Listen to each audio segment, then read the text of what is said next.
Berarti wallet itu nanti akan butuh izin dari OJK karena wallet. Kalau ada orang mau jual jagung 1 ton dengan harga 3.800, sedangkan orang yang mau beli harganya 3.200 kan nggak terjadi penjualan ya. Apa fungsinya ya? Fungsinya adalah supaya tahu ini barang dari mana nih, jagung mana nih gitu. Pembelian ini FOB-nya harus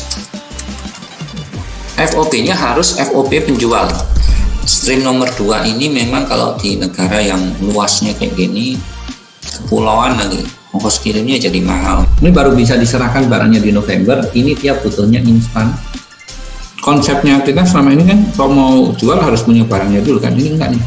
Tuh, cuman keluar duit 9.450.000.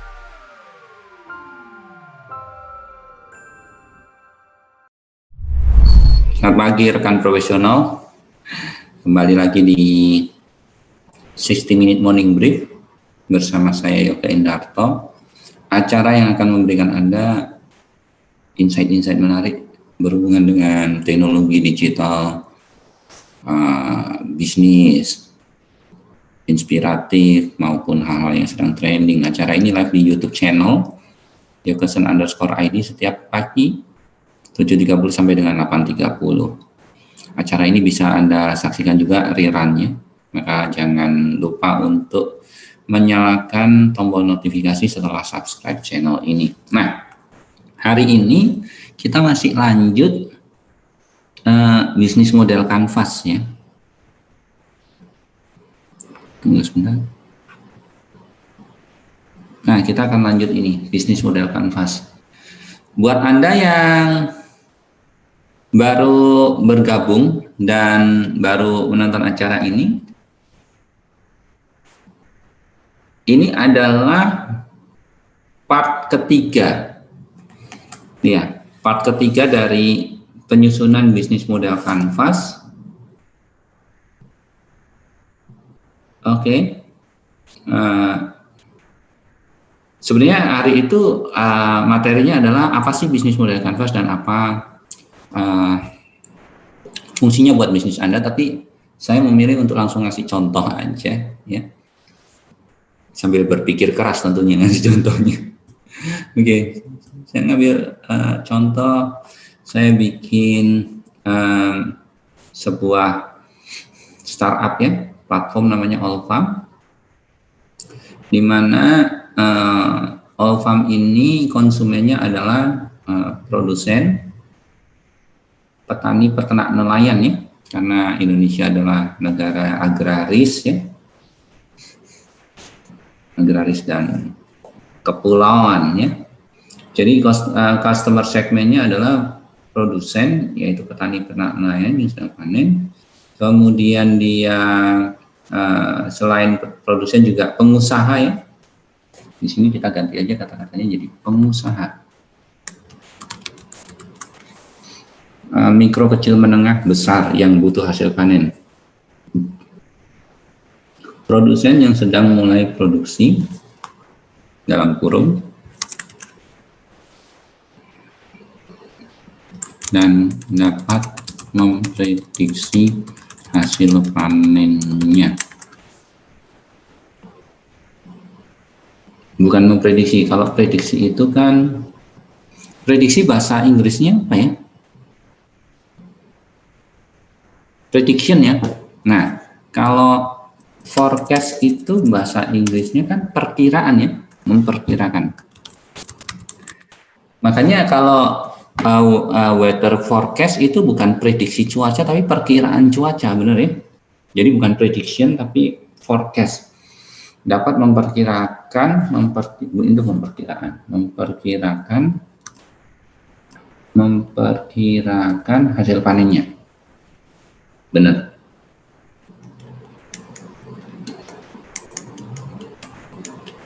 Oke. Di sini Allfarm adalah platform informasi yang membantu pihak yang membutuhkan hasil panen, pembeli ya, pengusaha ini ya. Saya akan mulai kasih warna yang berbeda nih. Ini saya kasih warna Ya, pembeli ya, ini pembeli saya kasih warna biru.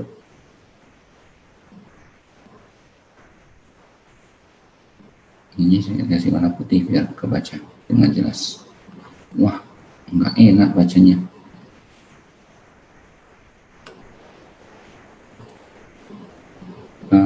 Saya kasih warna biru yang ini. Oke. Nah, maksudnya gini nih. Pembeli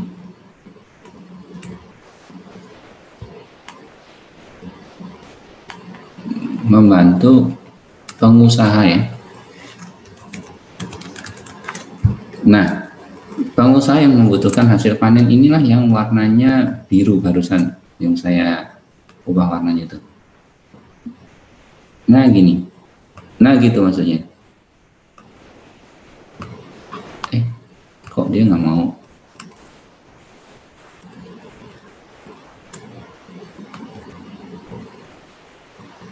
Ya. Dan pihak yang memiliki hasil panen dan produsennya ini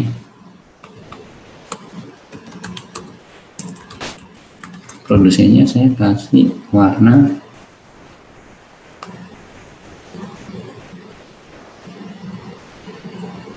coklat.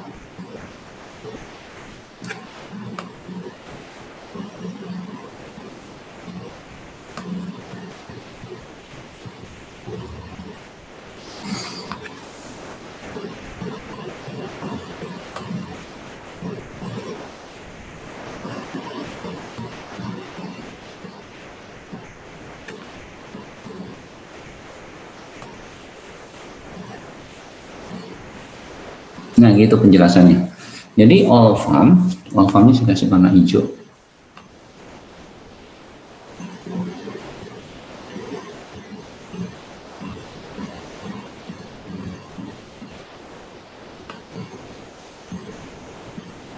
Ya, all farm adalah platform informasi. Jadi saya lagi mikir nih, apakah ini cuma sekedar platform informasi atau informasi dan transaksi ya? Karena kalau lihat di sini ada key activitiesnya, di sini ada escrow payment dan ada contract agreement, artinya ini bukan hanya platform informasi tapi platform informasi dan transaksi. Ya. Jadi informasinya saya kasih warna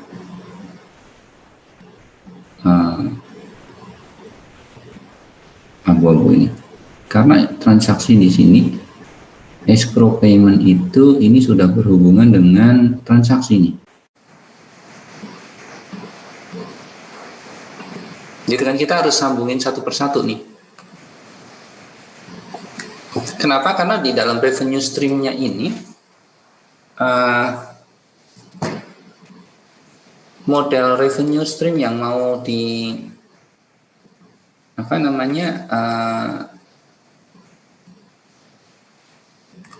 pakai adalah, nanti kita jawab satu persatu ini nih.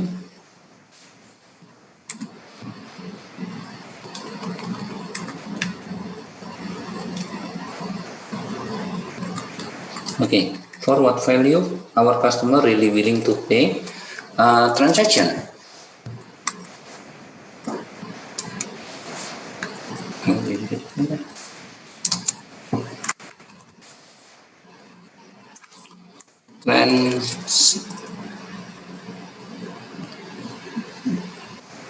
Transaksi ya.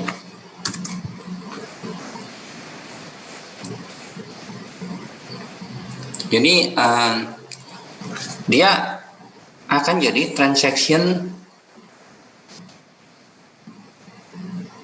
for what they do currently.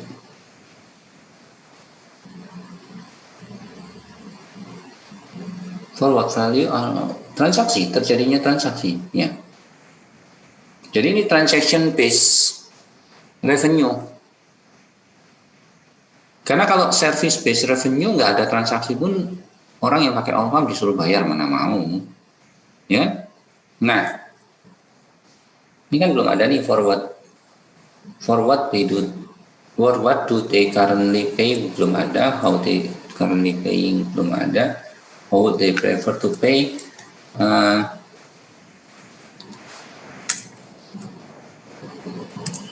Ini harus bicaranya wallet. Nah, berarti wallet itu nanti akan butuh izin dari OJK karena wallet.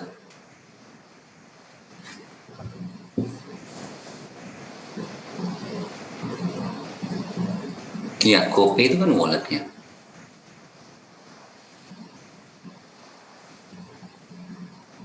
OVO wallet, e-wallet ya.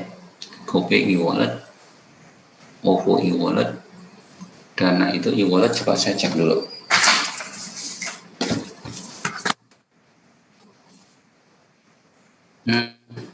Dana.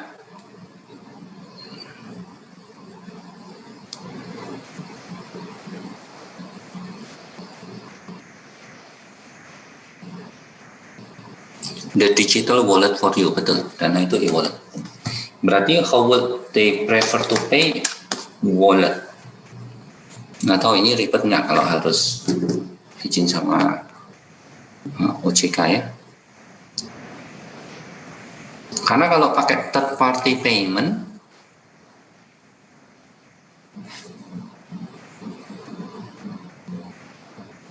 misalnya third party payment di Indonesia ada Doku, ada Mitrans, ya kan? Kalau di luar negeri ada PayPal, Stripe, ya.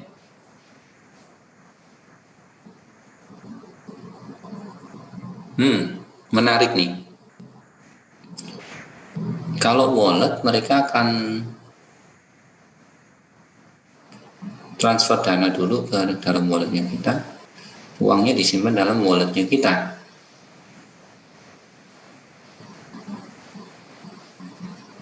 Kalau kita pakai third party payment artinya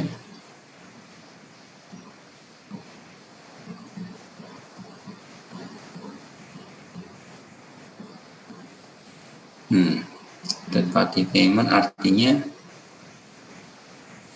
uangnya ada di pihak ketiga pada saat lagi escrow. Nggak bisa, ini harus wallet. Oke. Ini harus wallet nih. Maka ini di sini saya kasih warna sama kayak yang ini.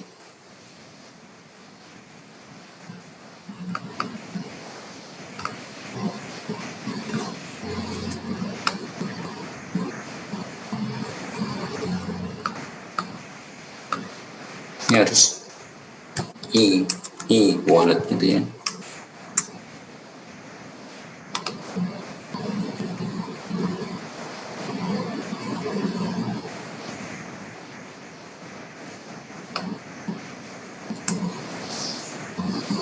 Ini transaksi juga nih, kan transaksi bagian dari sini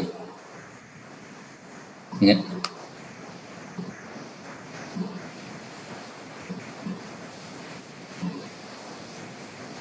Oh gitu caranya.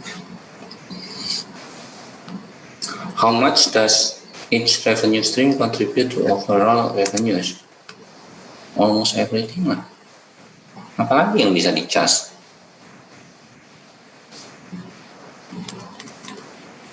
Iya, karena nggak bisa lagi bisnis ini pakai yang namanya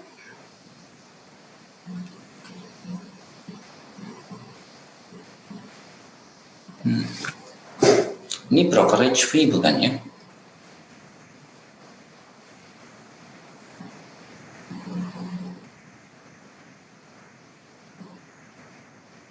Ini sebenarnya brokerage fee karena konsepnya gini. Seharusnya konsepnya gini nih.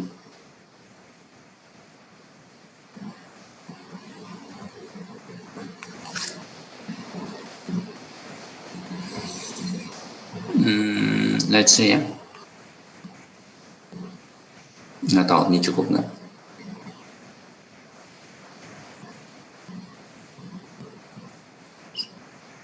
Dah. Let's see gini.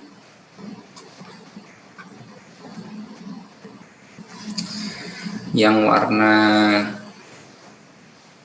ini gimana caranya ya? Ini saya pin dulu. Nah, yang ini saya kasih warna. Tadi pembeli warnanya apa? Pembeli warna biru, penjual warna coklat. Jual, beli. Pembeli warna biru, penjual warna coklat. Nih, penjual, ini pembeli.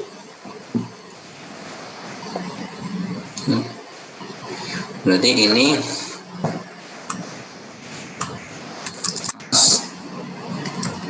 ini bid, gitu kan? Kok bisa sampai aspid? Iya, karena sistemnya ini kan produsen yang sedang mulai produksi juga bisa kan? Berarti bisa instan, bisa in the future kan? Semuanya kayak gitu. Jadi ini oke, harga asnya ada di sini, harga bidnya ada di sini. Nggak bisa, ini harga as di sini. Ini harga bid.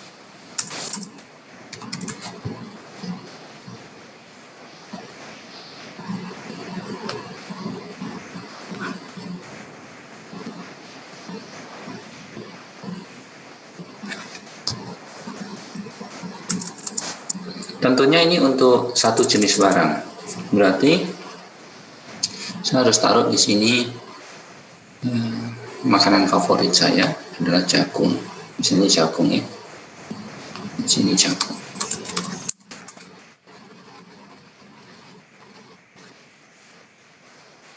Oke.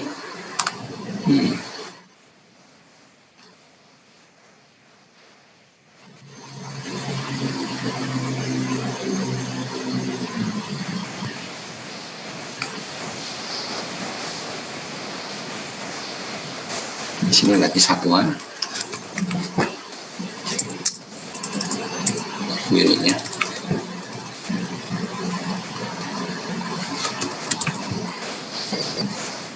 Misalnya ini unitnya adalah kilo.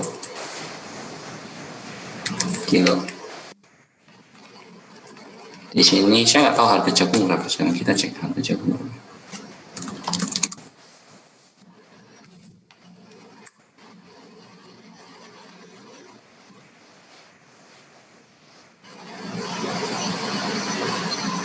Harga jagung itu bervariasi.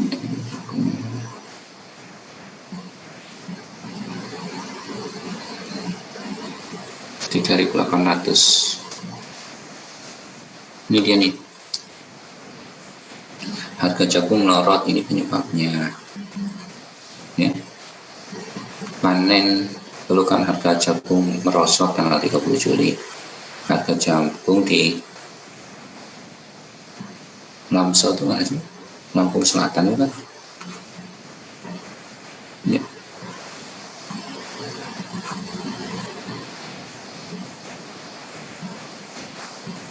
Gitu ya.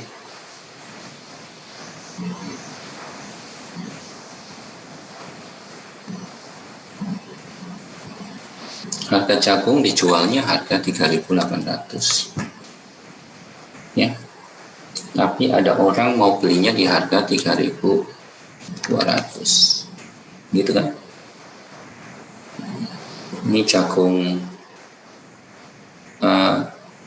kualitas X gitulah ya. Jagung varietas X yang tentunya sudah ada kualitas dan segala macamnya ya. Jadi kita nggak perlu perdebatkan perbedaan jagung dan segala macamnya. Ini jagung yang benar-benar jagung baru dipanen gitu, bukan jagung yang udah dipipil. Karena barusan saya baca ada jagung pipil, ada jagung apa gitu.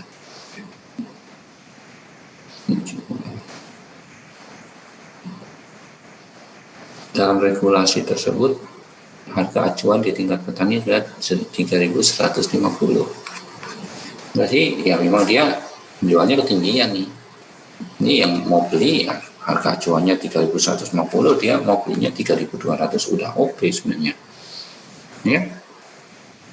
Ini kuantitas.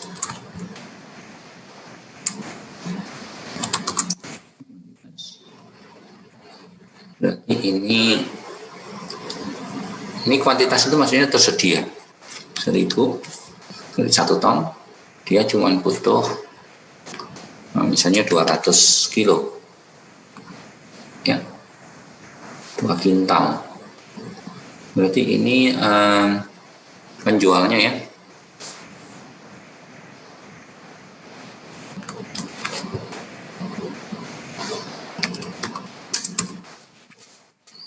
Misalnya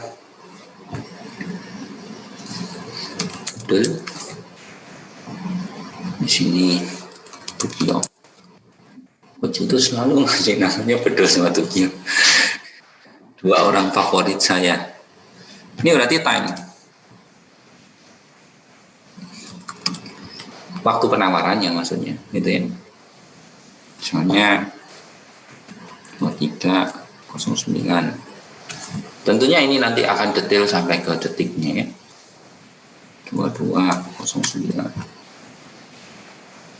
Atau ini tanggal 1709 gitu ya. Nah, kalau ada orang mau jual jagung 1 ton dengan harga 3.800, sedangkan orang yang mau beli harganya 3.200, kan nggak terjadi penjualannya, ya kan? Terus di sini, ini masih kurang lengkap nih. Berarti ini nggak usah seller nih. Ini FOB aja, sellernya nggak perlu di reveal siapa. Tapi ini ya sellernya nggak perlu di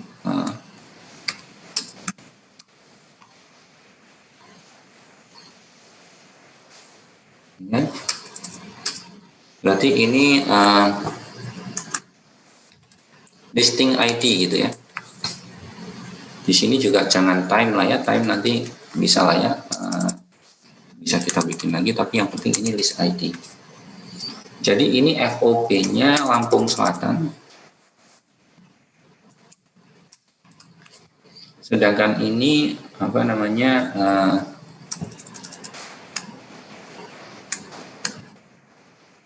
request-nya ya, lokasinya, si pembeli lokasinya ada di misalnya Jateng gitu. Apa fungsinya ya? Fungsinya adalah supaya tahu ini barang dari mana nih, jagung mana nih gitu, yang mau beli orang. Nah, pembelian ini FOB-nya harus FOB penjual. Maksudnya posisi barang ya, posisi barang terjualnya itu harus ada di lokasi si penjual, bukan pembeli dong. Harga 3.800 itu kan harga si pembelinya harus ngambil dong ya. Makanya nanti karena ini locationnya sama kayak kita pesen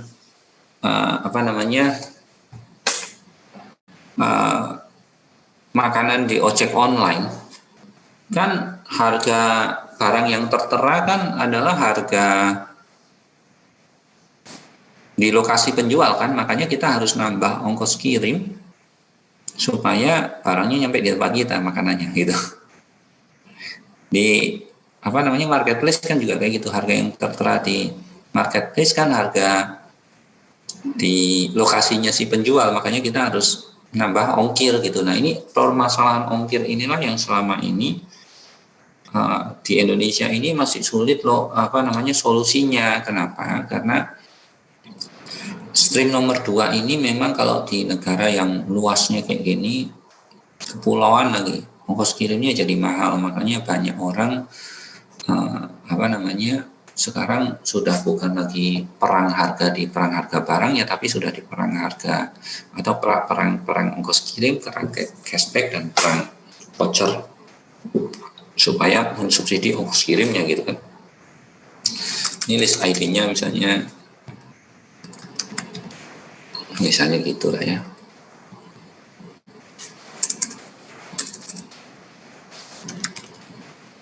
Gitu. Nah ternyata di sini ada orang dari NTP ya. Ini list ID-nya nggak terlalu esensial, berarti kita kasih X aja ya. X. Dia nawarin, dia punya jagung 2 ton ya.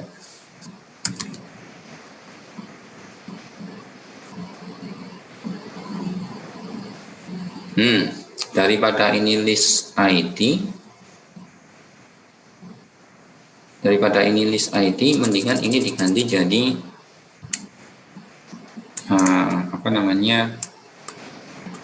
bulan, bukan bulan ya. Time tadi udah benar time. Jadi time-nya ini adalah jadi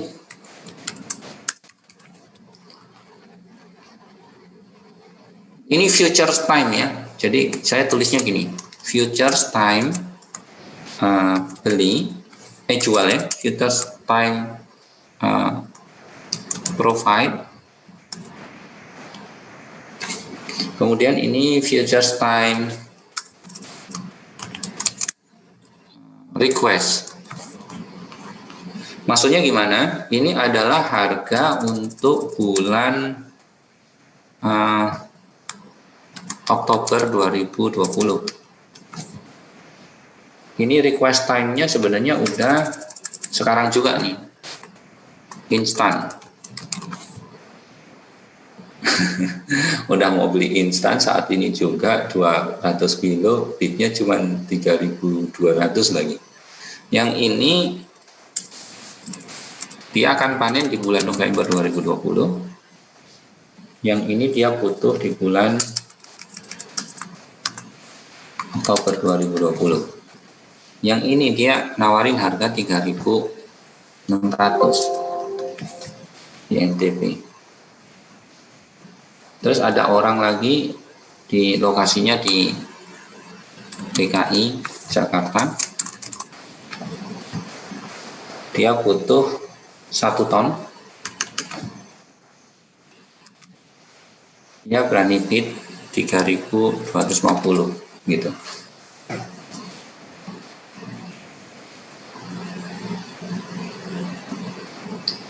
Rekan profesional bingung. Artinya kalau ada bid kayak gini yang harganya paling mahal ya, ini saya naikkan ke atasnya. Saya mau bikinnya kayak gini soalnya.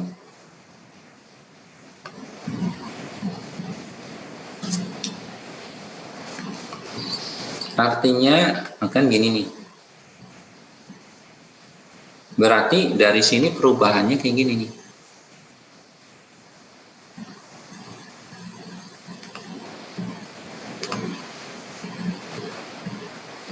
Yang ini jadi naik ke atas.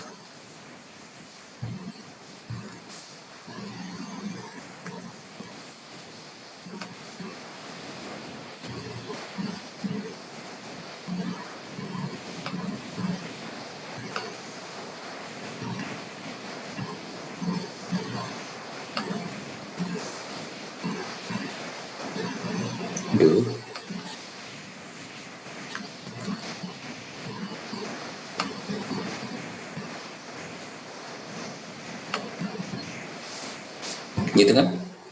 Ini jadi naik ke atas karena dia paling murah ya. Nah, paling tinggi bidnya. Sedangkan ini jadi ini juga bidnya kan lebih murah. Asnya kan lebih murah yang ini. Berarti ini harus ke sini nih.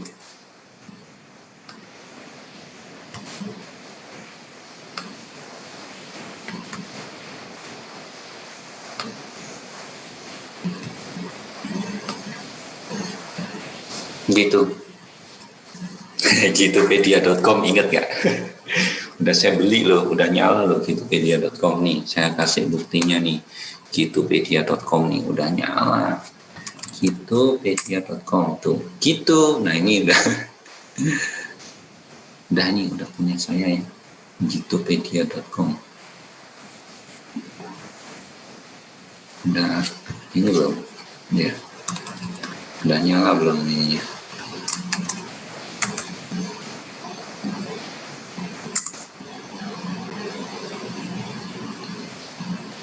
Ya udah, ininya udah nyala nih. SSL-nya udah nyala. Nanti minggu depan kita bikin Gitopedia.com nih, live, live membuat Gitopedia.com. Wow. Nah artinya kalau di sini ada yang saya mau panen di bulan jagung, masa panennya berapa lama ya?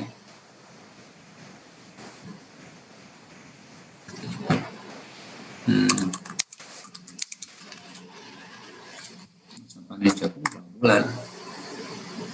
Oh, cuma 2 bulan kok. Cuma 2 bulan. Oke. Jagung itu 2 bulan ternyata. Oke. Berarti kalau misalnya ini kan September, Oktober, November. Nanti ada orang di bulan November 2020, tapi ini jagungnya lokasinya misalnya ada di Gorontalo gitu ya.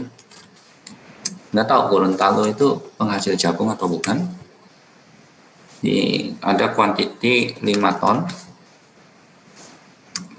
Tapi dia karena misalnya ya, andai kata di Gorontalo ini ternyata memang cuacanya lagi sangat mendukung untuk panen jagung di bulan November. Saya nggak tahu memang benar kayak gitu atau enggak, di bulan November mendukung untuk panen jagung atau enggak, untuk tanam enggak ya untuk sekarang. Tapi anggap saja petani-petani di Gorontalo itu tanahnya lagi subur-subur, unsur haranya lagi bagus banget. Kemudian mereka bisa memperkirakan bahwa ini panennya akan panen raya, dan perkiraan mereka harga jagung di Gorontalo itu akan 3.150 sesuai dengan acuan pemerintah. Maka ini akan naik ini.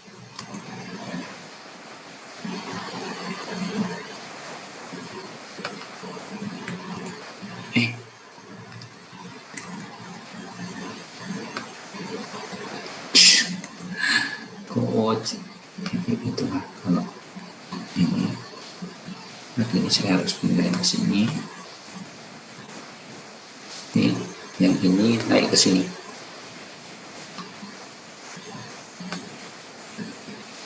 Nah, gitu. Berarti kan ini match harganya. Maksudnya terlayani.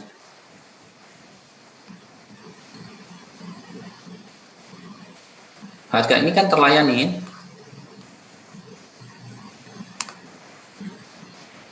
Nah tuh, harga ini terlayani oleh 1.150.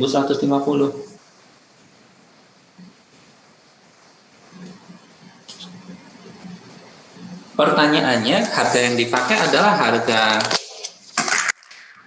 makanya harga yang dipakai adalah harga bid atau harga as. Itu bid asnya kebalik nggak sih?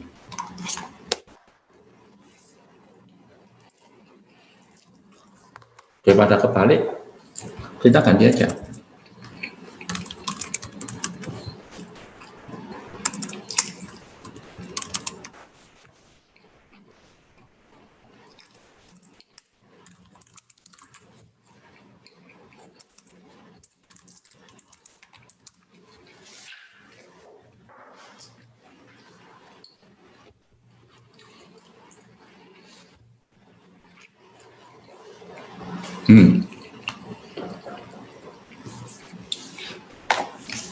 Harga yang dipakai harga jual atau harga beli? Jawab di kolom komentar ya. Saya nggak tahu. Saya punya duit 10 juta mau beli laptop. model X. Di Tokopedia ada yang jual model X, ada yang jual 10.500.000, ada yang jual 10 juta, ada yang jual 9.500.000. Saya belinya di mana? Yang 9.500.000 dan harga dealnya, harga jadinya akhirnya 9.500.000 atau 10 juta. Ya 9.500.000 lah, bener juga ya. Berarti jadinya di harga, transaksinya di harga ini dong, 3.150. Berarti di sini terbeli dengan harga, berarti transaksi yang terjadi adalah ini Mr. A yang jualan dari Gorontalo segini, maka dia akan dibeli sama yang orang ini. Dan apalagi ini instan nih, tapi nggak bisa, ini nggak bisa deal nih, nggak bisa deal, sorry, nggak bisa deal. Mohon maaf sebesar-besarnya, ini nggak jadi deal. Gimana cara ngilanginnya? Oh, gini aja ya, saya nggak tahu cara ngilanginnya gimana. Mohon maaf, ini nggak jadi deal. Mohon maaf, nggak jadi deal karena ini November, ini baru bisa diserahkan barangnya di November. Ini dia butuhnya instan, dan ini dia butuhnya di bulan Oktober. Maka harus dicarikan, ya, kalau ada orang yang ini sayang ya, Oktober, sama-sama Oktober, tapi harganya 3.800, yang di sini 3.250, nggak bisa, nggak deal. Nggak deal, barangnya tersedianya bulan November.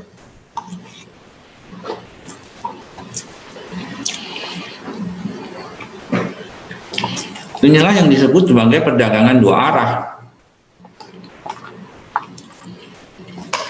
Si yang sebelah kiri belum punya barang udah bisa jual dong. Enggak? Sell, belum punya barang udah bisa jual. Buy, ya kan? Konsepnya kita selama ini kan kalau mau jual harus punya barangnya dulu kan, ini enggak nih.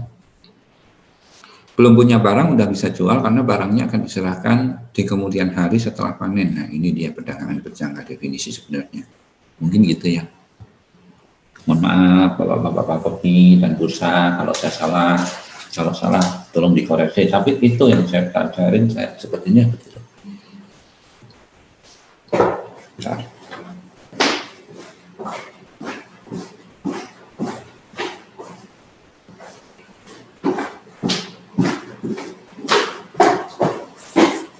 Cakep nggak? Harusnya cakep sih, menurut saya sih ini cakep. Nggak tahu menurut Anda gimana? Lanjut nih, laptop saya jadi kena saus tomat. Kalau ada yang jual instan, yang jauh di mana ya? Itu Gorontalo udah jauh loh. No. Kita nggak bisa mendefinisikan jauh dekatnya. Gorontalo jauh nggak? Jauh kok. Nah kalau yang beli orang Manado, Gorontalo jadi jauh nggak? Enggak. Biar match ya.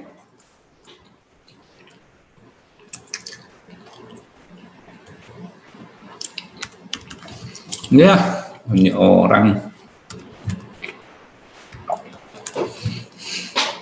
bulan November ngebitnya 2.900, nggak match dong, nggak klop.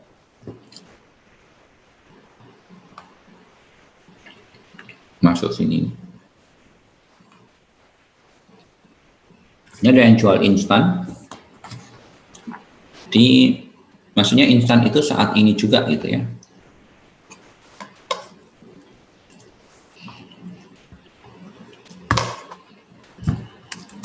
Samarinda.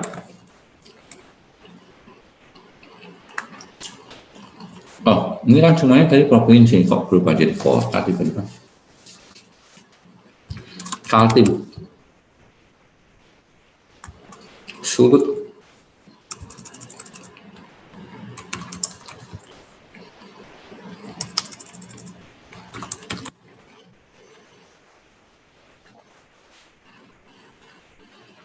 Dia punya barang di Kaltim, tapi cuma setengah ton, dan dia harganya 3.180. Boleh dong harganya segitu? Boleh. Maka ini jadinya kayak gini nih. Ini kalau saya cut bisa nggak sih sebenarnya? Oh bisa. Dari tadi kayak coach kayak gitu.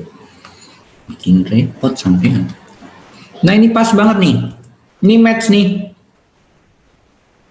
Ini match nih. Ah, ini harganya match nih. Dia mau beli harga 3.200, ya. Ada yang jual harga ini gimana sih kok jadinya kayak gitu ya? Oh, ini karena no color. Sorry. Itu nggak bisa.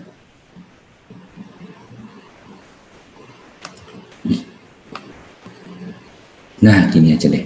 Oke. Tuh, match nggak? Match. Match dengan quantity berapa?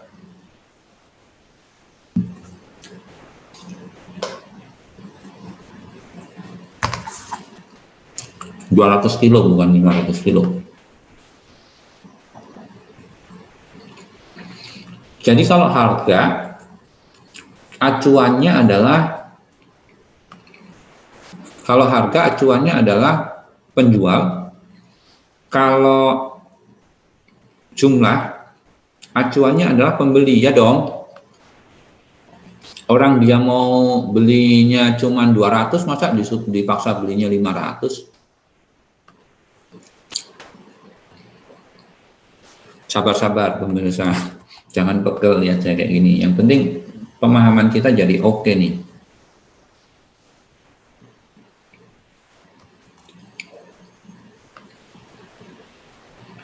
Oke. Ini harus saya hilangin nih. Ini harus saya hilangin. Delete row.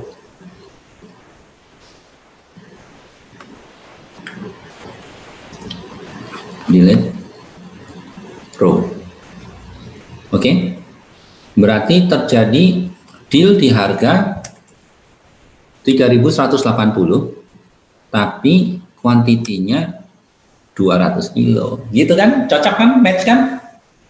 Yang satu posisinya di Jateng, yang satu posisinya di Kaltim. Ini yang saya mau. Ataupun kalau memang ada yang transaksi di bulan November dan harganya cocok, misalnya kayak gini. Ada orang dari Bali butuh jagung buat bule-bule.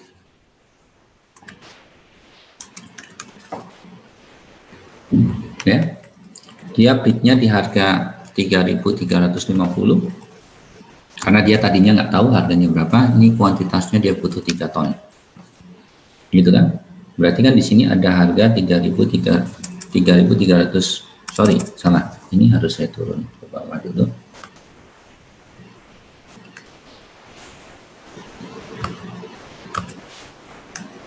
Itu, ini jadi peringkat paling atas. Gitu, ya kan? Nah ini kan sama-sama November nih, November sama November, yang satu dari Gorontalo, satu dari Bali, harganya cocok kan? Yang ini saya kasih warna 2 ini ya, harganya harga cocok ya. Saya kasih warna dan di warna kuning, let's say warna kuning. Nah maksudnya biar Anda bisa membedakan aja sih.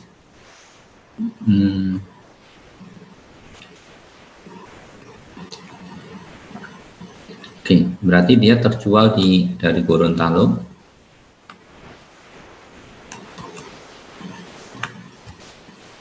Dan dia beli di Bali buat bulan November. Harganya berapa dealnya?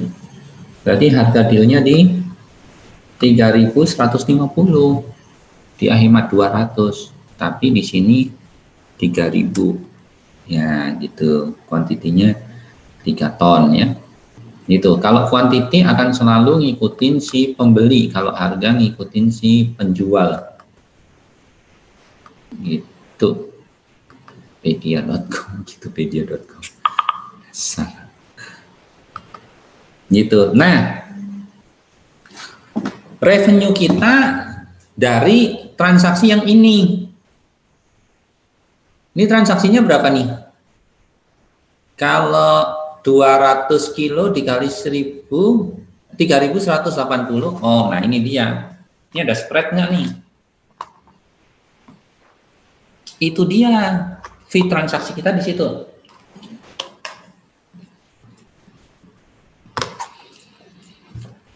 Kita itu ngambil dari sini nih.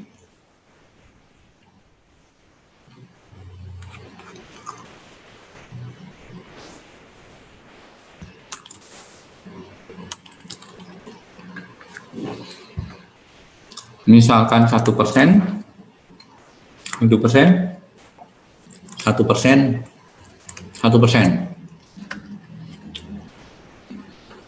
1% untuk jual, 1% untuk beli. Kegedean coach, ya udah kita turunin. 0,25%, 0,25%, ya kan?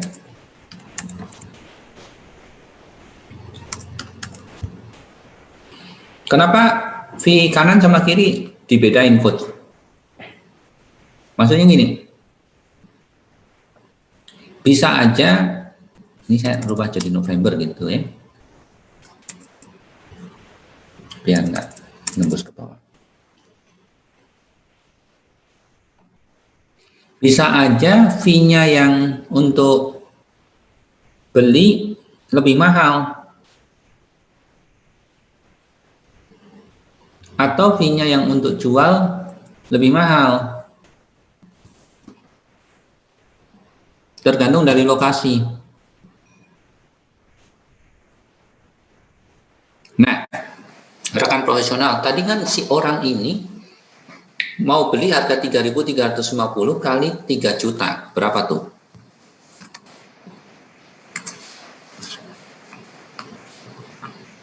Tiga 50 dikali 3 ton, 10 juta 50 ya. Tadinya dia harus keluar duit segini ya, 10 juta 50 ya. Sekarang dia cuma harus keluar duit 3.150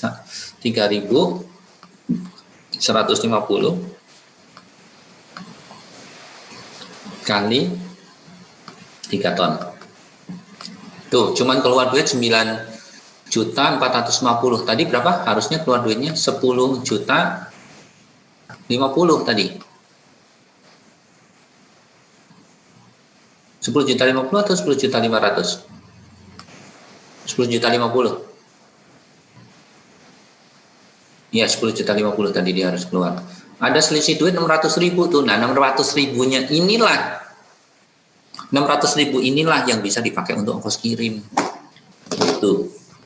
Kan kalau dia misalnya nggak pakai aplikasi kita, nggak pakai platform kita, dia nggak akan dapat harga ini. Dia nggak akan tahu kalau di Gorontalo nanti bulan November panennya 3.150. Dan dia nggak bisa book. Kalau sekarang kan langsung deal, terjadi transaksi, DP, masing-masing pihak harus menyerahkan sejumlah uang untuk jaminan kontrak namanya. Ya kan? Masing-masing orang, si penjual, si orang Gorontalo ini harus menyerahkan sejumlah uang. Misalnya kalau tadi transaksinya senilai 9 juta, ini dia harus menyerahkan uang misalnya 30%-nya lah ya. Berarti sekitaran 3 juta. Si pembeli harus menyerahkan uang jaminan kontrak senilai 3 juta juga. Ya kan? Nah, uang jaminan itulah yang disimpan di dalam escrow. Di sini nih, disimpan di dalam escrow payment ini. Kita kan lagi bahas ini revenue stream. Ya kan? Nah, orang mau bayar kita karena ini transaksi kan, biasanya transaksi, paymentnya pakai e-wallet, ya kan? Jadi dia masukin uang ke e-wallet sebesar 3 juta dan uang itu kita lock. Sampai bulan November harus penyelesaian transaksi. Bulan November itu penyelesaian transaksinya di sini, barangnya harus dikirim ke Bali dan diterima oleh orang Bali. Oh, si orang Bali nggak boleh, sorry, mohon maaf, orang Bali nggak boleh deposit cuma 3 juta. Orang Bali harus deposit senilai 9.450 itu. Jadi orang Bali harus deposit 9.450. Orang Gorontalo harus deposit senilai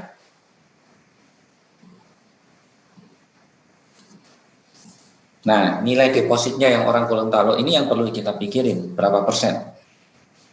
Kalau 10%, 945.000, kenapa harus 10%? Karena kita harus mengantisipasi kerugian dari si orang Bali tersebut kalau sampai orang Gorontalo gagal panen. Kan bisa aja gagal panen, kan tadi kan baru perkiraan. Misalnya tiba-tiba Gorontalo entah, ini cuma contoh ya, bukan doa, bukan kutu. Misalnya Gorontalo pada saat mau panen di bulan November ternyata entah terserang hama, entah kebanjiran lahannya dan segala macamnya, ternyata panennya jadi rusak. Yang tadinya diperkirakan harganya 3.150 karena panen raya, jadi naik jadi 3.600 harganya. Harga pasar jadi 3.600 di Indonesia gitu ya, harganya jadi 3.600. Maka si orang Gorontalo ini yang tidak bisa menyelesaikan transaksinya dengan penyerahan barang, harus menyelesaikan transaksinya dengan pembayaran selisih harga. Jadi kalau misalnya harga benerannya jadi harga ininya ya, harga panennya ternyata jadi 3.600, padahal kontraknya bunyinya ya di sini mana nih, kita pakai yang ini, anggaplah ini kontrak ya, kontrak itu bentuknya kayak gini misalnya, kontraknya ini nilainya 3.150, tadi warnanya apa, warnanya kuning.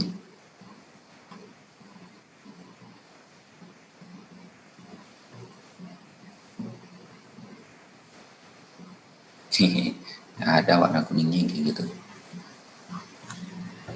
nggak ada nih.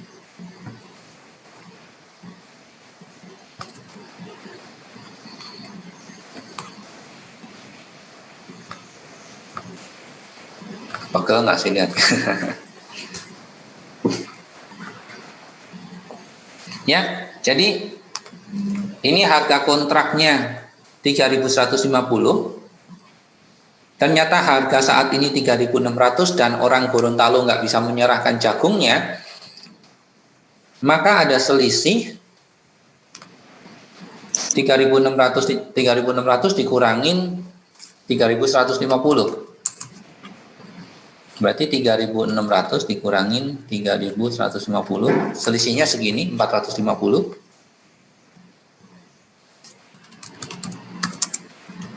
Ya.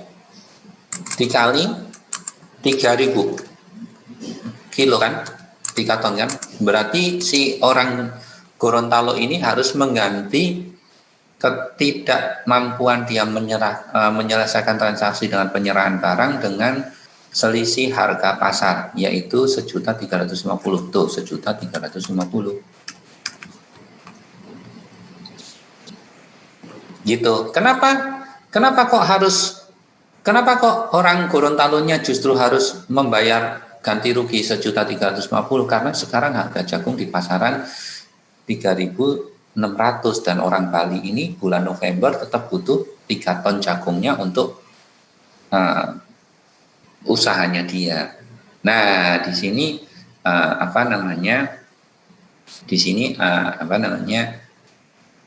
terjadi selisih harga. Kalau kayak gitu petaninya rugi dong? Enggak juga. Contoh, ternyata pada saat panen bulan November nih ya, kita berandai-andai. Pada saat panen bulan November ternyata harga jagung malah tinggal 2.850. Panen raya, terus misalnya pemerintah impor jagung dari Zimbabwe, nggak tahu di Zimbabwe ada jagung nggak. Contoh doang. 5.000 ton gitu. Waduh, harga jagung hancur dong. Nah, kalau harga jagung hancur, selisihnya berapa kita hitung? 3.150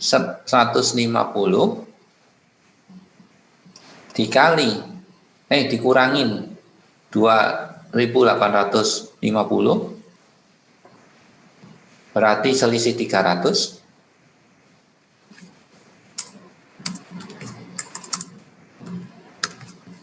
Dikali 3.000,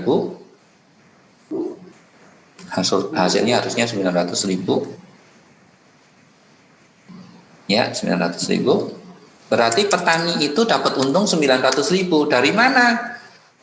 Dari sini. Kalau misalnya hari itu dia nggak kontrak dengan si orang Bali ini, maka saat ini 3.000 ton jagung yang dipanen itu kalau dijual harganya cuma 2.850 kan.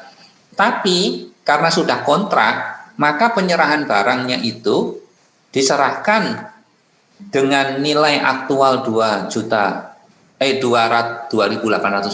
tetapi dia dibayar senilai 3.150 karena sudah tanda tangan kontrak dan duitnya si orang Bali itu udah ada di dalam platform. Kalau gitu orang Balinya rugi dong.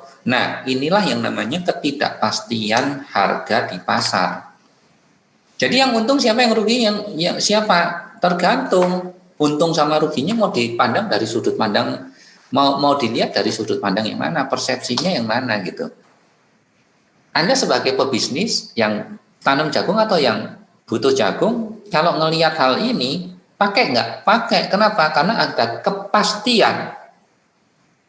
Kepastian apa? Kepastian lindung nilai. Nilainya yang dilindungi kan? Orang Bali udah pasti dapat jagung dari Gorontalo belum? Ya belum, bisa enak aja.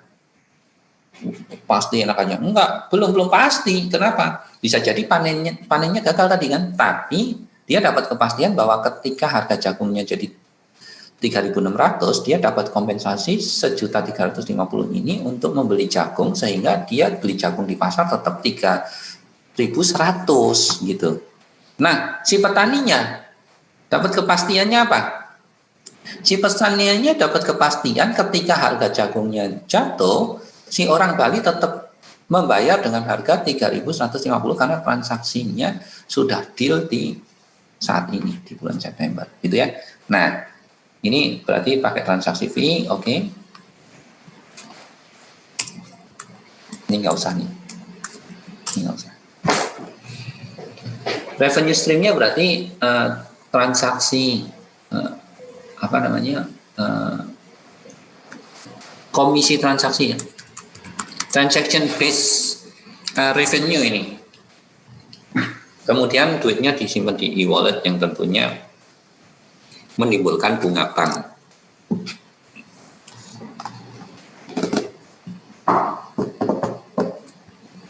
Atau kita jangan sebut bunga bank, nanti jadi riba. Kita sebutnya, ya nggak tahu, misalnya e-walletnya ini nggak usah dianggap sebagai revenue stream, cuma sebagai alat pembayaran aja gitu. Ya, itu dia rekan profesional mengenai bisnis model kanvas yang kita pakai untuk membangun sebuah ide startup bernama Olfang untuk jual beli hasil pertanian, ya, di mana ini menimbulkan solusi atas ketidakpastian harga, atas ketidakpastian informasi dan ketidakpastian transaksi. Demikian yang bisa saya sampaikan hari ini. Ini part 3-nya. Mau part 4 enggak? Part 4-nya kita bangun sama-sama. Kalau mau part 4-nya, tulis komentar. Coach mau part 4. Kalau ada 100 komentar nulis part 4, maka saya akan bikin aplikasi ini langsung di 60 minute morning brief. Mungkin kita bisa sampai part 15, karena bangun aplikasi ini juga Nggak simple, tapi saya yakin bisa dilakukan. Terima kasih sudah menonton acara ini. Stay tune terus di Yokesen_ID di YouTube channel. Jangan lupa untuk subscribe dan nyalakan notifikasinya supaya Anda dapat notifikasi ketika ada video yang diupload. Jangan lupa untuk like Facebook fanpage di Yokesen Teknologi, karena video ini juga rerun di fanpage tersebut. Kemudian jangan lupa untuk follow Instagram @yokesen_ID untuk update-update terbaru dari kami. Saya Yoga Indarto pamit undur diri. Terima kasih. Sukses selalu untuk Anda dan tetap patuhi protokol kesehatan. Yoga out.